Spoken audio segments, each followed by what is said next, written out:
Hello नमस्कार दोस्तों, study with संतोष में आप सभी का हार्दिक स्वागत। पिछले लेक्चर में 4.3 के दो क्वेश्चन डिस्कशन कर लिए थे और अब है इसका तीसरा क्वेश्चन। आइए देखते हैं क्या है इसका तीसरा क्वेश्चन। शुरुआत, क्या एक ऐसी आम की बगिया बनाना संभव है जिसकी लंबाई चौड़ाई से दुगनी हो और उसका क्षेत्रफल 800 मीटर स्क्वायर हो? यदि है तो उसकी लंबाई और चौड़ाई ज्ञात कीजिए।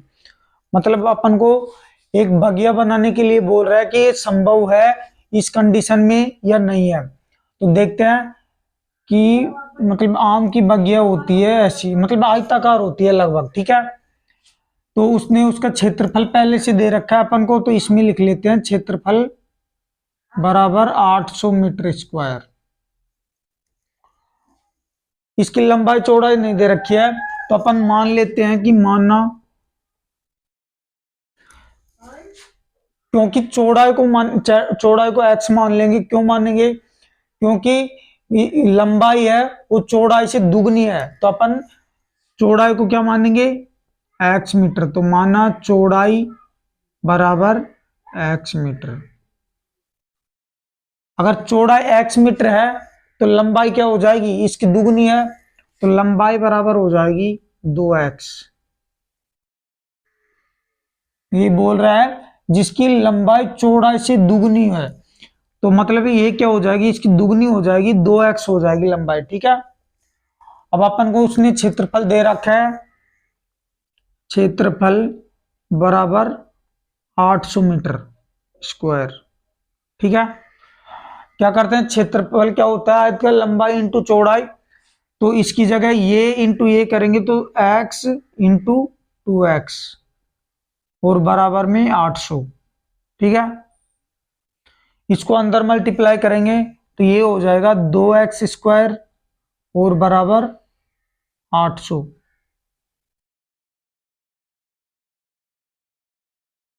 एक्स स्क्वायर का इधर से मान निकालेंगे तो 800 और बटे में 2 हो जाएगा, मतलब ये हो जाएगा एक्स स्क्वायर बराबर 400। बाकी इधर करते हैं, देखो इधर से स्क्वायर हटाएंगे तो इधर अंडर रूट लग जाएगा, तो एक्स बराबर ये हो गया 400। एक्स का मान क्या आ गया? एक बार प्लस में और एक बार माइनस में 20 आ गया, ठीक है। तो मतलब दो मान आ गए, एक तो प्लस में और एक माइनस में। तो x बराबर 20, मतलब अपन प्लस का मान लेंगे, माइनस का मान नहीं लेते हैं। क्योंकि कोई भी जैसे लंबाई होती है या चौड़ाई होती है तो कभी भी ऋणात्मक नहीं होती है, इसलिए अपन क्या करते हैं, उसको नेगेटिव मान को इग्नोर कर देते हैं और पॉजिटिव मान को रखते हैं, ठीक है। तो अपन ने x क्या माना था? चौड़ाई। तो चौड़ाई क्या आ गई उसकी? 20 मीटर। तो अपन लिख देंगे चौड़ाई x बराबर क्या आ गई? 20 मीटर, ठीक है। फिर बात करते हैं उसकी लंबाई की। तो लंबाई इससे दुगनी थी, तो लंबाई क्या थी? 2x थी। तो 2x क्या हो जाएगा? 2 इंटू 20 और ये हो जाएगी 40 मीटर, ठीक है। तो मतलब अपन ने इसकी, ये तो थी चौड़ाई, ये तो माना था x मीटर और ये माना था, मतलब ये हो गई थी 2x। तो इन दोनों का मान आ गया, ये तो आ गई 40 मीटर और ये हो गई 20 मीटर, ठीक है। तो ये अपन ने दोनों की लंबाई और चौड़ाई काट दी भाग की, ठीक है। अब नेक्स्ट देखते हैं इसका फोर्थ क्वेश्चन है, क्वेश्चन नंबर 4। क्या निम्न स्थिति संभव है? यदि है तो उनकी वर्तमान आयु ज्ञात कीजिए। दो मित्रों की आयु का योग 20 वर्ष है, 4 वर्ष पूर्व उनकी आयु का गुणनफल 48 था। अपन से बोल रहा है कि 4 वर्ष पहले दो मित्र थे, उनकी आयु का यदि गुणनफल 48 था, तो उनकी दो मित्रों की आयु का योग 20 वर्ष है, तो उनकी वर्तमान आयु क्या होगी? पहले तो अपन चेक करेंगे, देखिए ये स्थिति संभव है या नहीं है। तो देखते हैं, शुरुआत करते हैं। देखो पहले अपन क्या करते हैं, इनकी वर्तमान एज को मान लेते हैं। तो लिखा कि माना पहले मित्र की वर्तमान आयु,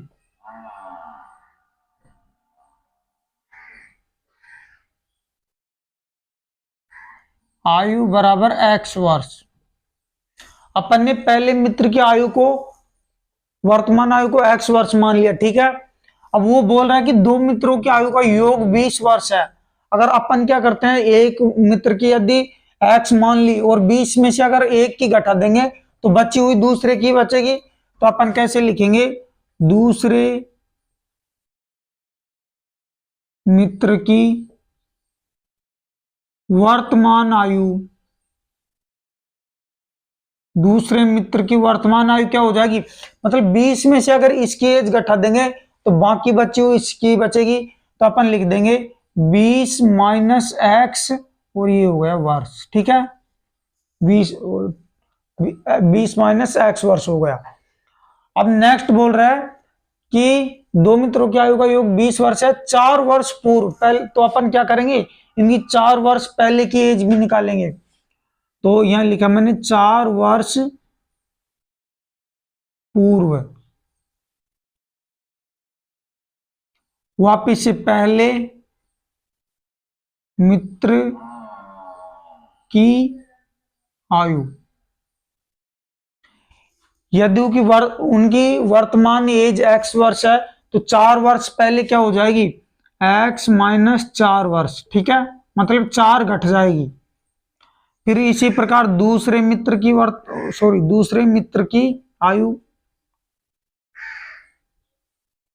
ये अपन 4 वर्ष पहले की बात कर रहे हैं, ठीक है।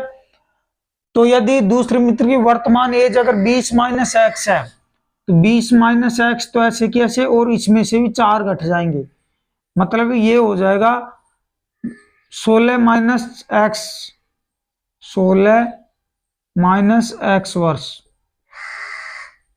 क्योंकि 20 में से 4 जाएंगे तो 16 और माइनस एक्स वर्ष हो जाएगा, ठीक है। अब वो ऐसे बोल रहा है कि 4 वर्ष पूर्व उनकी आयु का गुणनफल 48 था। तो मैं यहां लिखता हूं 4 वर्ष पूर्व आयु का गुणनफल बराबर 48 था। इसने दे रखा है कि 48 था, तो गुणनफल का मतलब गुणा होता है। तो अपन 4 वर्ष पहले की इसकी ये एज है और दूसरे की ये है, दोनों को गुणा कर देते हैं। तो एक तो हो गया x माइनस 4 और एक हो गया 16 माइनस एक्स और बराबर में 48 हो गया, ठीक है। नेक्स्ट क्या करते हैं, इनको मल्टीप्लाई करते हैं। तो x 16 माइनस एक्स और माइनस 4 16 माइनस एक्स और बराबर 48, मतलब इस x को पूरे ब्रैकेट के साथ गुणा किया, फिर इस माइनस 4 को इस पूरे ब्रैकेट के साथ में गुणा किया और ये 48 ऐसे कैसे, ये हो जाएगा 16x माइनस एक्स स्क्वायर और माइनस के 64, माइनस माइनस प्लस हो जाएंगे और हो जाएगा 4x और बराबर में 48। बाकी इधर करते हैं, देखो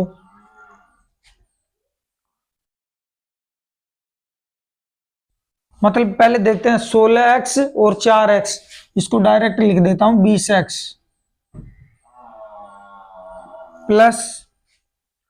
प्लस में नहीं आएगा, ये आएगा माइनस में, मतलब माइनस में अपन ने ये ले लिया और ये पद ले लिया, ठीक है।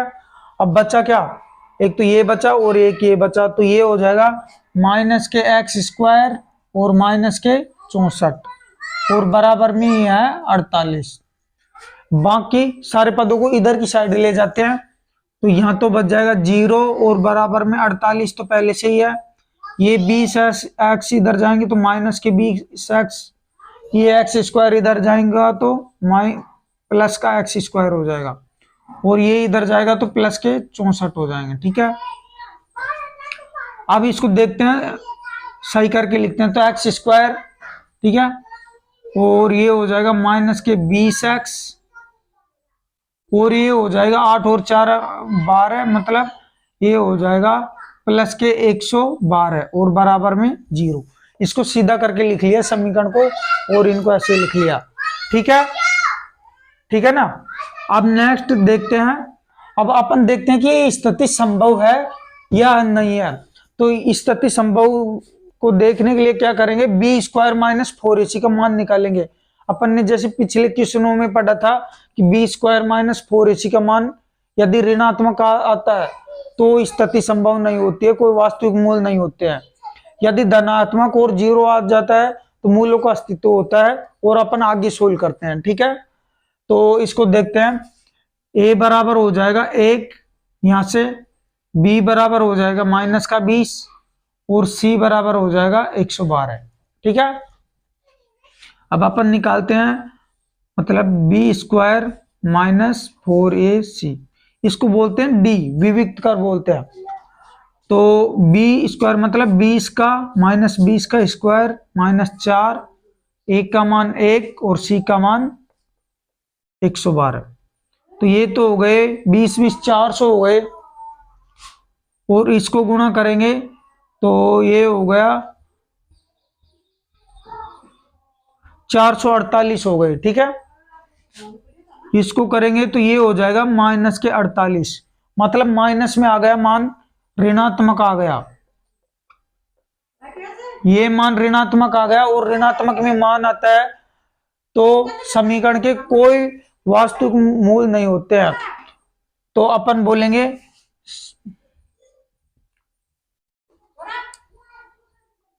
समीकरण के कोई वास्तविक मूल नहीं होंगे, मूल नहीं होंगे, समीकरण के कोई वास्तविक मूल नहीं होंगे, अतः यह स्थिति संभव नहीं है, अतः यह स्थिति संभव नहीं है, यह स्थिति संभव नहीं है। यह स्थिति कब संभव होती, जब मतलब ये मान ये तो 0 के बराबर आ जाता या फिर ये मान पॉजिटिव आ जाता। अब ये मान नेगेटिव आ गया तो ये स्थिति भी संभव नहीं होगी और अपन आगे इसको सोल्व भी नहीं कर सकते। ठीक है, अब नेक्स्ट और देखते हैं इसका 5th क्वेश्चन क्या है। इसका 5th क्वेश्चन, क्या परिमाप 80 मीटर तथा क्षेत्रफल 400 मीटर स्क्वायर के एक पार्क बनाना संभव है, यदि है तो उसकी लंबाई और चौड़ाई ज्ञात कीजिए। ठीक है, अपन ने माना कि वो पार्क इस प्रकार का है जिसका क्षेत्रफल 400 मीटर और उसकी अपन ने लंबाई को मान ली x मीटर और चौड़ाई को y मीटर मान ली। ठीक है, यहां लिख लो कि माना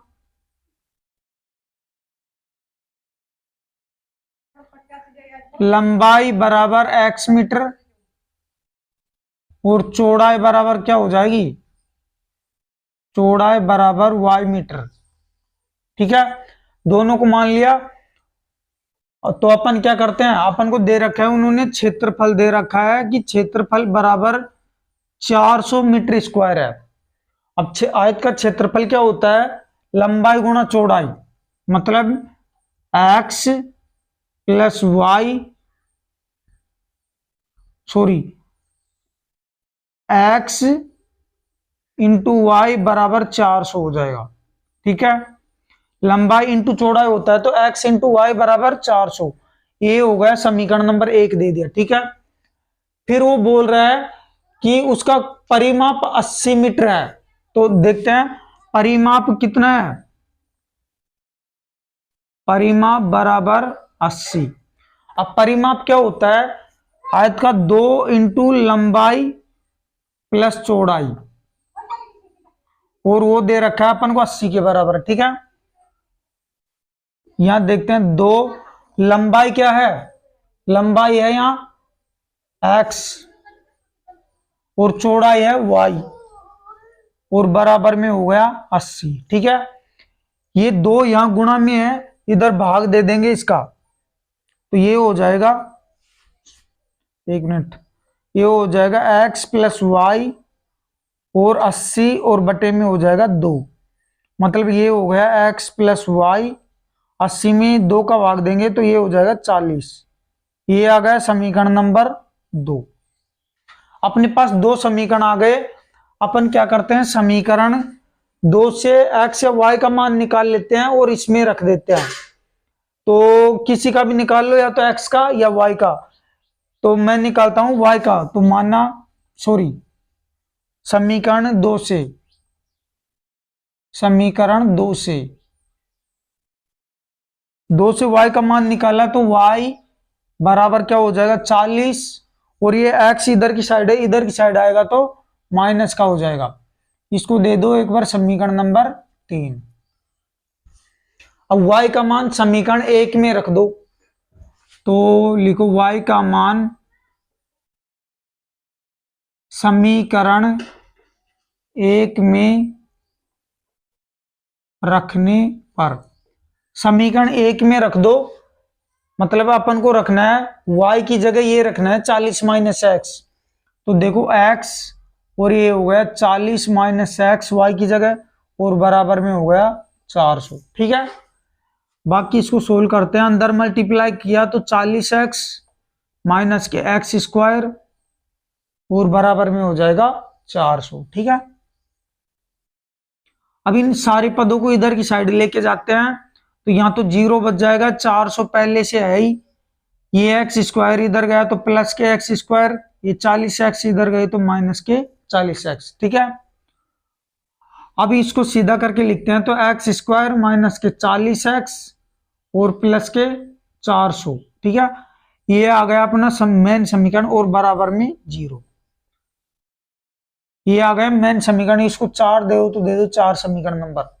अब इसमें अपन चेक करेंगे, वो ये बोल रहा है कि ये एक पार्क बनाना संभव है। ये स्थिति चेक करने के लिए अपन यहां बी स्क्वायर माइनस 4ac का मान निकालेंगे। तो देखते हैं, ए का मान हो जाएगा यहां से 1, बी का मान हो जाएगा माइनस के 40, और सी का मान हो जाएगा 400। ठीक है, अब बी स्क्वायर माइनस 4ac का मान निकालते हैं, तो देखो ये हो जाएगा माइनस 40 का स्क्वायर माइनस 4, ए का मान 1 और सी का मान हो जाएगा 400। नेक्स्ट हो जाएगा ये 4 4 1600, और ये भी हो जाएगा 4 4 1600। मतलब बी स्क्वायर माइनस 4ac का मान क्या आया, 0 के बराबर आ गया। ये बराबर ही होगा, मतलब ये 0 आ गया। अब इस स्थिति में क्या है कि यदि बी स्क्वायर माइनस 4ac का मान निकालते हैं अपन, या तो धनात्मक आए या फिर 0 आए। तो धनात्मक आता है तो उसके दो भिन्न भिन्न मूल होते हैं, और 0 आ जाता है तो मतलब दो समान मूल होते हैं या दो बराबर मूल होते हैं। तो ये स्थिति संभव है। यदि स्थिति संभव है तो अपन आगे फिर इसकी लंबाई और चौड़ाई भी ज्ञात करेंगे। तो इधर करते हैं, देखो क्या करते हैं, डायरेक्ट धराचारी सूत्र से कर लेते हैं। तो ये हो जाएगा x, क्योंकि x का मान निकालना है तो x के बराबर रख देंगे, x बराबर minus B plus minus under root B square minus 4ac, और ये हो जाएगा बटे में 2a। मान रखते हैं, b का मान हो गया यहां से माइनस 40, तो माइनस, और ये हो जाएगा माइनस 40 प्लस माइनस, देखो बी स्क्वायर माइनस 4ac का मान अपन ने ये निकाल लिया, यहां निकाल रखा है, मतलब ये होता है डी के बराबर चलता है, तो अपन ने निकाल लिया। तो यहां डायरेक्ट रख देते हैं 0, और बटे में 2, और ए का मान है 1, यहां से ये हो जाएगा 1, माइनस इंटू माइनस प्लस, ये हो जाएगा 40 और प्लस माइनस, मतलब ये पूरा पद हो जाएगा 0, क्योंकि 0 के ऊपर रूट लगा हो तो उसका मान 0 ही हो जाता है, और ये हो गया 2। आगे सोल्व करते हैं, मतलब ये तो हट जाएगा, तो यहां बच जाएगा 40 और बटे में 2 हो जाएगा, और इसका मान आ गया 20। मतलब 0 आता है ये मान, तो ये मान आते हैं और दोनों समान आते हैं, मतलब 20 20, मतलब इसकी लंबाई भी 20 आ गई और चौड़ाई भी आ गई। तो ये क्या है, एक आयत नहीं है, यह एक वर्ग है जिसकी लंबाई और चौड़ाई दोनों क्या आ गई, बराबर है, लंबाई बराबर चौड़ाई, और वो किसके बराबर आ गई, 20 मीटर की समथिंग आ गई। ठीक है, ये बराबर आ गई, तो ये अपन ने सोल्व कर लिया इसका लास्ट का क्वेश्चन भी। मतलब आप पूरी तरीके से 4.3 भी खत्म हो गए। अब नेक्स्ट लेक्चर में अपन शुरू करेंगे 5वीं प्रश्नावली। जब तक के लिए थैंक यू सो मच, मिलते हैं नेक्स्ट पार्ट में।